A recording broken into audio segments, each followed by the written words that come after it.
Ipinakita ng Philippine National Police Maritime Group ang lumalakas nitong kakayahan at kahandaan sa pagtugon sa mga apektado ng kalamidad sa Sarangani Province. Nito lamang ika-10 ng Hunyo, nagsagawa ng matagumpay na pag-unload ng mga relief goods ang mga tauhan ng Sarangani Maritime Police Station sa Port of Glan. Katuwang ng Maritime Police ang Special Operation Unit 5, Philippine Coast Guard at Bureau of Fire Protection sa paghahatid ng tulong para sa mga mamayang apektado ng masamang panahon. Bukod sa pagdating ng mga relief goods, agarang tumulong din ang mga operatiba sa mga na-stranded na turista at mga pasyenteng nangangailangan ng agarang medikal na atensyon. Sa pamamagitan ng mahusay na koordinasyon ng mga kinakaukulang ahensya, ligtas na naihatid at naisakay ang mga ito sa barko ng Philippine Coast Guard para sa transportation patungo sa General Santos City. Ang operasyong ito ay patunay ng patuloy na pagpapalakas ng kakayahan, kahandaan at operational effectiveness ng Maritime Group sa pagtugon sa mga pangangailangan ng mamamayan, lalo na sa mga panahon ng kalamidad.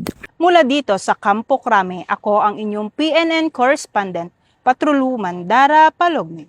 Alagad ng batas, tagataguyod ng balitang pulis. Bagong PNP para sa bagong Pilipinas, serbisyong mabilis, tapat at nararamdaman.